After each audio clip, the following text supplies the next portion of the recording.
es Katia Prieto Ponce, estudiante del primer año de psicología. El día de hoy vamos a tratar sobre la historia de la psicología en el Perú y en el mundo. Para poder iniciar con la historia de la psicología, primero debemos empezar hablando por la definición. Etimológicamente proviene de dos palabras griegas, psique, que significa alma, y logos, que significa tratado o estudio, por lo que psicología es el estudio del alma. Esta definición ha ido cambiando, por lo que hoy, de acuerdo a la APA, psicología es el estudio de la mente y el comportamiento.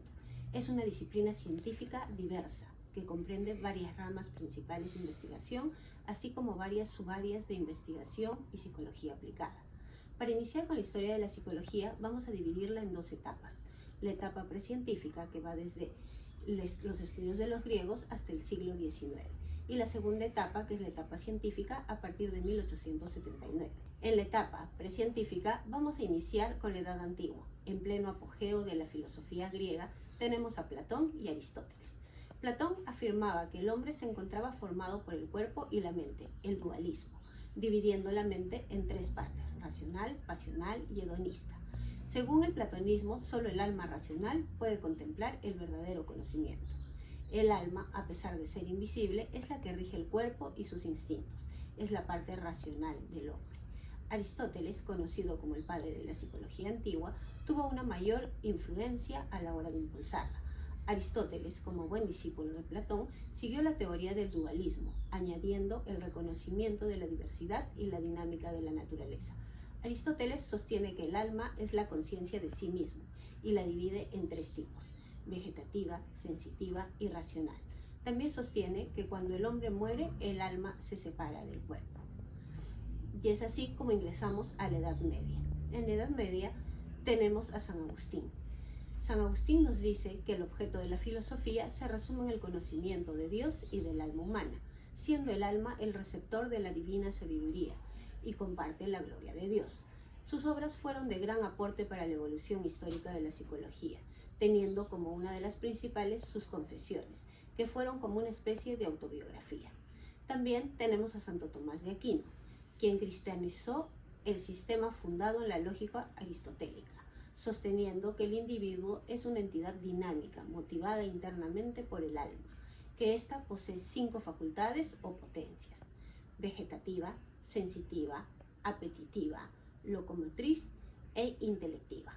Santo Tomás dio un paso significativo hacia la aparición de la ciencia moderna cuando explicó cómo nos podemos conocer a nosotros mismos, al mundo y aún a Dios. En la Edad Moderna tenemos a René Descartes. Descartes fue uno de los pensadores filosóficos que contribuyó al nacimiento de la psicología, y podríamos decir que con él se dio nacimiento de la psicología como tal. Descartes divide los actos humanos en dos sustancias, donde los actos voluntarios pertenecen al cuerpo y los actos involuntarios pertenecen a la mente. Descartes afirma que la mente y el cuerpo interaccionan a través de la glándula pineal. Dos tradiciones de la psicología parten de él: la mentalista, que estudia mediante lo mental la introspección y lo mental inobservable, y la fisiologista, que estudia a través de la observación los actos involuntarios. Otro aporte importante es que separó la psicología teniendo al alma como un elemento racional de la teología, que tiene el alma como una sustancia divina. Después de esto nos encontramos con John Locke, filósofo inglés representante del empirismo. Decía que la mente era una tabula rasa, es decir, una pizarra en blanco, que se va nutriendo a través de la experiencia, siendo esta la fuente del conocimiento. También Joseph Gall, en el siglo XIX, fundador de la frenología, consideraba que las áreas del cerebro determinaban el comportamiento humano, supuestos que en ese momento se tomaban como verdad, pero con el paso del tiempo se han descartado, pero sirvieron como base para lo que hoy es la neuropsicología. En la edad contemporánea tenemos a Ernest Weber y Gustav Fechner, los dos psicofísicos que se dedicaron a estudiar la relación entre los estímulos y las respuestas sensoriales. Esta disciplina es importante porque comenzó a introducir el método experimental en este tipo de respuestas. Llegamos a la etapa científica, teniendo a Wilhelm Wundt, representante del estructuralismo, que en 1879, en la Universidad de Leipzig, en Alemania, crea el primer laboratorio experimental, Hasta la fecha, la psicología fue parte de la filosofía. Es por esto que es considerado como el padre de la psicología científica. A partir de este hecho se crea la psicología como ciencia. A partir de este momento se crean distintas escuelas psicológicas en una etapa que dura aproximadamente un siglo. El estructuralismo con Wilhelm Wundt en Alemania, su discípulo Titchener en Estados Unidos, y la psicología que debe estudiar la estructura de la mente, cómo se relaciona entre ellos. Por eso es importante estudiar el comportamiento de las personas mediante la introspección entrenada. También tenemos el funcionalismo, cuyos representantes eran maestros universitarios, teniendo a William James, a Harvey Carr, a James Rowell, a John Dewey, quienes sostienen que la función de la conciencia es adaptar al sujeto a su entorno. Se debe estudiar la adaptación, promoviendo la psicología industrial, la psicología infantil y pruebas mentales. Ellos fueron los primeros en practicar la psicometría con test mentales. Después tenemos la reflexología, nacida en Rusia, con su fundador, el filósofo Iván Pavlov, quien fue premio Nobel en medicina por sus aportes. Él estaba acompañado de Iván Sechenov y Vladimir Bekhterev, quienes fundamentan sus estudios en base a los reflejos condicionados por asociación, es decir, aprendemos por condicionamiento. También tenemos al conductismo, con su representante Watson, quien en 1913 publica el libro que sustenta que la psicología se debe estudiar la conducta. Es la relación que hay entre la respuesta con el estímulo. Este estudio debe ser experimental, medible y observable en humanos y alemanes.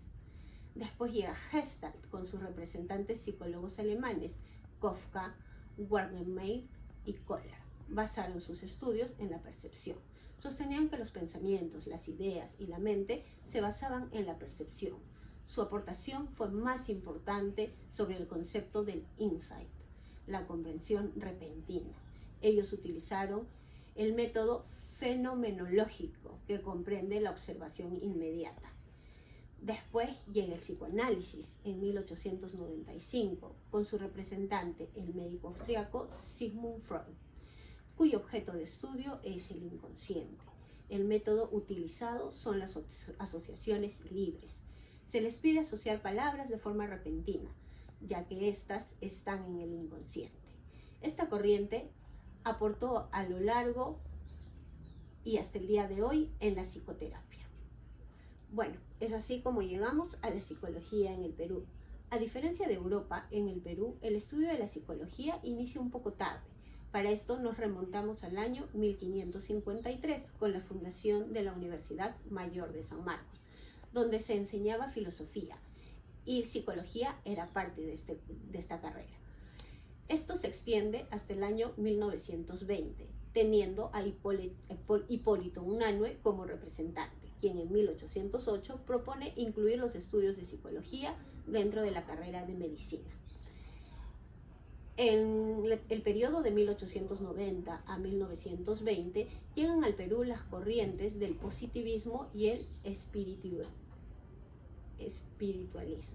destacando como sus representantes a Manuel González Prada, Luis Miró Quesada y Hermilio Valdizán. Un año importante es 1963, cuando Walter Blufeld crea la primera facultad de psicología en la Universidad Mayor de San Marcos. Al mismo tiempo tenemos a Honorio Delgado, quien critica la psicología experimental. Para él la psicología le compete el estudio de la vida psíquica. También tenemos nuevamente a Emilio Valdizán, quien buscó desentrañar los aspectos del comportamiento psicopatológico del aborigen peruano, y a Humberto Rotondo, quien investigó sobre la adaptación de los inmigrantes provincianos en la capital.